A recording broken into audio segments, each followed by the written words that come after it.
Olá, pessoal, tudo bem? Sejam muito bem-vindos. Futuros gestores, futuros líderes, se preparem porque hoje a gente vai mergulhar numa das ferramentas mais poderosas para a tomada de decisão, a pesquisa operacional. E podem esquecer aquela teoria que fica só no papel, viu?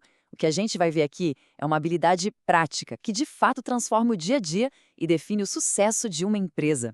Vamos lá? Olha, essa citação, mesmo sendo lá de 1951, define perfeitamente o nosso objetivo. A pesquisa operacional, ou simplesmente pior, é sobre isso: trocar o achismo por dados concretos. É pegar a intuição, que, claro, é super valiosa, e dar para ela uma base científica, quantitativa, para que as decisões que vão moldar o futuro do negócio sejam as mais sólidas possível. Todo gestor, não importa a área, vive esse dilema. Os recursos são sempre limitados, né? Tempo, dinheiro, pessoas, tudo tem um fim. Então, a grande questão é: como é que a gente aloca esses recursos, que são escassos, para conseguir o melhor resultado possível? É exatamente aí que a ciência entra em campo. E no fundo, a PO faz exatamente isso que está na tela. Ela pega aquele caos de um sistema complexo, cheio de variáveis, de restrições, e aplica métodos científicos para nos dar clareza, para nos entregar a decisão otimizada. É a ferramenta que mostra o caminho mais eficiente entre os recursos que a gente tem e os resultados que a gente quer alcançar. E é interessante pensar que a POI nasceu num cenário de altíssima pressão. Lá na Segunda Guerra Mundial, os aliados usaram esses métodos para resolver problemas super críticos, tipo otimizar as rotas de navios para fugir de submarinos. Deu tão certo, mas tão certo, que depois da guerra, o mundo corporativo olhou para aquilo e pensou: opa, a gente precisa disso. E aí, rapidinho, adaptaram para otimizar tudo o que você pode imaginar, de linhas de produção a cadeias de suprimentos. Agora, vamos trazer esses conceitos para um problema que todo mundo conhece e que custa muito caro para qualquer negócio: as filas. Pode ser a fila do caixa no mercado, a espera numa linha de montagem ou até num call center. Cada segundo que alguém passa esperando representa um custo, seja um cliente perdido ou uma queda na produtividade. E aí está o dilema estratégico. Se você contrata gente demais para atender, você tem um custo de ociosidade, é um desperdício. Agora, se contrata de menos, as filas ficam enormes, o que deixa o cliente frustrado e pode até fazer ele ir embora para sempre.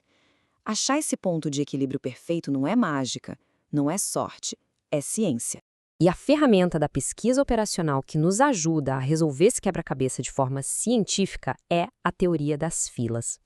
Ela usa modelos matemáticos para analisar e otimizar qualquer sistema onde existe espera, simples assim. Bom, agora vamos mergulhar um pouco no motor matemático que faz essa teoria funcionar. Para a gente conseguir modelar e otimizar uma fila direitinho, o primeiro passo é entender o comportamento do sistema. E tudo começa com o padrão de chegada dos clientes. Pensa comigo, a chegada de clientes numa loja quase nunca é constante, né? É um evento aleatório, mas que segue um certo padrão. A distribuição de Poisson é o modelo estatístico perfeito para descrever essa realidade. Com ela, a gente consegue calcular a probabilidade de um número X de chegadas acontecer num período de tempo específico. Ok, chegamos na fórmula de Poisson. E eu sei, à primeira vista pode até assustar um pouco, com todos esses símbolos. Mas calma, o poder dela está justamente em como cada pedacinho traduz uma parte do mundo real para a linguagem da matemática. Vamos quebrar essa fórmula parte por parte para a gente entender como funciona na prática. O lambda, essa letra grega aí, é o nosso ponto de partida. É a informação que a gente já tem, a taxa média de eventos, que vem de dados históricos. Por exemplo, o gerente de um banco sabe que na hora do almoço chegam em média 3 clientes por minuto. Esse número, 3, é o nosso lambda. Já o K é a nossa pergunta, o cenário específico que a gente quer investigar. A gente não quer saber da média agora, a gente quer saber a probabilidade de um resultado exato. Por exemplo, qual a chance de no próximo minuto chegarem exatamente 5 clientes? Nesse caso, o nosso K é igual a 5. E por último, temos o E, o número de Euler. Pensem nele como se fosse um parente do π, sabe? É uma daquelas constantes fundamentais da matemática. Ele aparece em tudo que é processo de crescimento ou decaimento, como juros compostos ou, no nosso caso aqui, a probabilidade de eventos acontecerem num intervalo de tempo.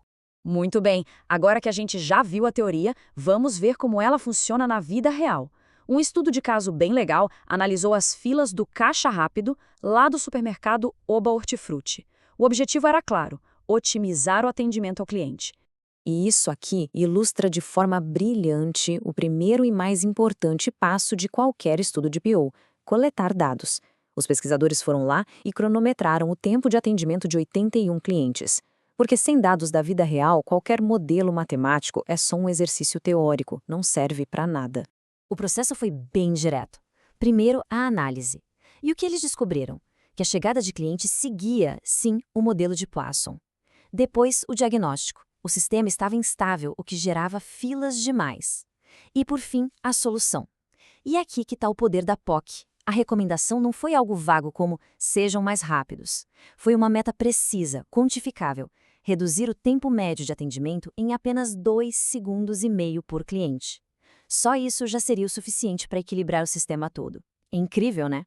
Agora é com vocês. Vamos aplicar esse conhecimento todo para resolver um problema clássico de gestão. O desafio é esse. Um banco recebe, em média, 3 clientes por minuto. A pergunta é: qual a probabilidade de chegarem exatamente 5 clientes no próximo minuto? O primeiro passo, lembrem-se, é identificar as nossas variáveis na fórmula de Poisson. Quem é o lambda e quem é o K nesse problema?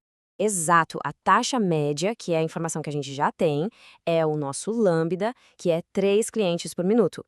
E o número específico que a gente quer investigar, o nosso K, é 5 clientes. Com as variáveis na mão, o próximo passo é simples. É só colocar tudo na fórmula. A gente tem a probabilidade de x ser igual a 5, que vai ser calculada como 3, o nosso lambda, elevado à quinta potência, que é o K, vezes o e elevado a menos 3, que é o nosso menos lambda, e tudo isso dividido pelo fatorial de 5, o fatorial de K. E o resultado desse cálculo é 10,08%. Tá, mas o que isso significa na prática? Significa que existe uma chance de um pouco mais de 10% de, no minuto qualquer, chegar a um pico de exatamente 5 clientes. Isso não é mais um "eu acho que". É uma informação quantitativa que o gerente pode usar para decidir, por exemplo, se vale a pena ou não manter um segundo caixa de prontidão naquele horário. Para a gente fechar, vamos só recapitular a grande lição desse conjunto de ferramentas tão poderoso. O ponto central é este: a pesquisa operacional dá poder para o gestor. Tira ele do campo do palpite e coloca no domínio das estratégias que são baseadas em dados. Ela nos dá o caminho para minimizar custos, maximizar a eficiência e, no fim das contas, entregar um serviço melhor com base em evidências e não em achismos. E para terminar, fica aqui uma reflexão. A teoria das filas é só uma das muitas ferramentas da PO. Pense um pouco. Gestão de estoque, roteirização de entregas, planejamento de produção, alocação de investimentos. Os princípios são sempre os mesmos: modelar, analisar e otimizar. A pergunta que eu deixo para vocês é: qual o problema complexo da sua carreira vocês vão começar a otimizar a partir de agora?